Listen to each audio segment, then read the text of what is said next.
So you took home a victory over Rick Story in your last fight, but you don't seem entirely happy about it in interviews that I read about you leading up to the fight. Why is that? Of course, I mean, I want to win impressively, especially against a guy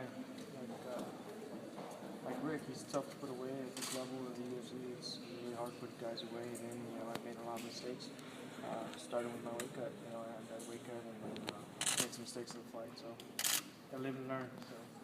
What have you done differently with your weight cut this time around? I mean, I just, made sure I stayed on point with my diet.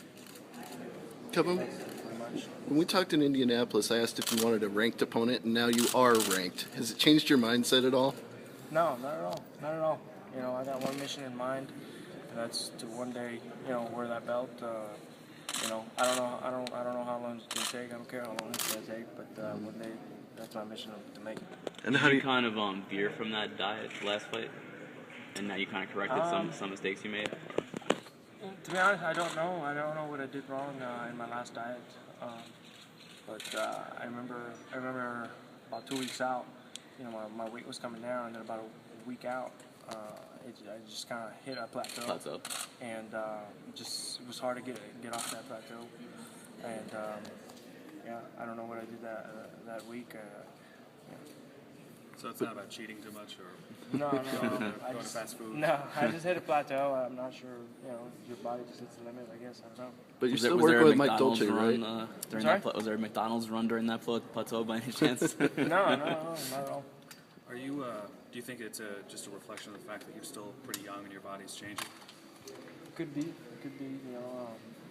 I feel great coming into this fight. My weight dropped pretty good this time. I stuck really strict to my diet because I was scared this was gonna happen again. But now my weight's down pretty good, and should be ready to go on Friday. Can you talk a little bit about your training camp before this fight? Yeah, I've stayed with my original team in Yuma, Arizona, and hired a trainer, Dustin Schaffner is his name, and he's helped me out tremendously. Put on a little bit of muscle, shed some fat, and I feel great coming into this fight. I can talk about your opponent. How do you see him as a fighter? He's unknown, but he's had 2 fights in the UFC, and those 2 fights look great. And he has everything in the game, nothing to lose in this fight. Are you still working with Dolce? No. No. Any reason why you guys parted ways? He's expensive. Expensive for you? Yeah, at this point, I think it is. I tried him once because I wanted to make that cut to 170 first time, right? First time, and I did. And I thought I was going to be able to handle it the second time on my own. But I had some complications. But this time, I felt like I really got a hold of my diet and my weight cutting, and it's my 3rd time going. Yeah, this will be my 3rd fight at welterweight, so I'm relatively still new to that weight cut. Do you still kind of follow his principles, the first time that you cut? Okay, yeah. Gotcha. Yeah. Do you mind sharing how much something like that costs to list a top nutritionalist like Mike Dolce? I won't share that. Do you feel any pressure to stay undefeated? I'm sorry? Do you feel any pressure to stay undefeated with the record? Does that go through your mind every now and then? I mean, as much as I don't want to admit it, there's a little bit of added pressure. Just because people expect me to win this time, and Nico's such a tough opponent, so it's kind of right there. But I try to. When did it actually hit you? Like, okay, well, 9 of them was 10 of them. Is it like, well, I'm pretty good at this? Obviously, you've been doing it for a while, but has it ever come through your mind like, well, pretty good at this? 11-0 pressure. Nah, man. Well, to be honest, I don't expect anything less. Okay, and I don't expect anything less from me. I expect to be the best. I expect to win every time I go in there. You mentioned it. He's kind of an unknown, and this is the first time he's ever fought in the U.S. before, so no one really knows who he is. Right. It's a tough fight for you in that respect because you're the ranked guy going against an unheralded guy who's pretty tough. Is it a difficult spot? I mean, like I said, there is a different vibe in the atmosphere now that for myself now that people expect me to win, and there's a little bit of added pressure. feel, but I'm not going to let that bother me. Well, speaking of extra pressure, you're the co-main event, of course, so that's got to be weighing on you a little bit, knowing that the fans are pretty much paying to see you at this point. Yeah, I mean, like I said, that's expected of myself. I expect that of myself. I expect to be climbing up the ranks. I expect to one day be fighting for that title. You said pressure. Did you feel this is one of the most you ever been in your life? I'm sorry? Did you feel this is the most pressure you've ever faced in your life? I mean, pretty sure there's other things, but it's just was you rank that? No, not at all. I actually feel great, and I've had a lot of fun here in San Antonio. There's the good vibes in here here in San Antonio, so I feel great. That second round against Rick Story, that was a rough one for you. Was that the most adversity you faced in your career today? I would say so. I mean, that's the first time I ever been knocked down like that, or rocked like that, and dazed.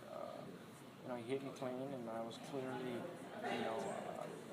lost my equilibrium, and for a second, I just felt like the room just kind of went like that for 1 second, and then he rushed me, and then caught me on the clean shot.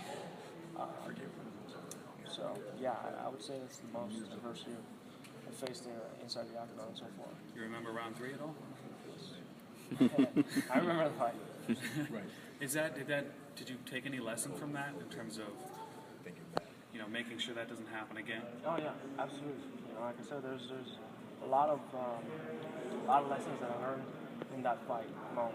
In that whole week, a lot of lessons in that week. So from the wake up to the fight, made mistakes. So just gotta live and learn. Where do you think Masok is the most dangerous to you? On the ground, standing? What do you think is his biggest weapon? I honestly don't know, because I feel like I'm better than him anywhere. I mean, obviously he's dangerous anywhere, but I just feel I'm better anywhere if the fight comes.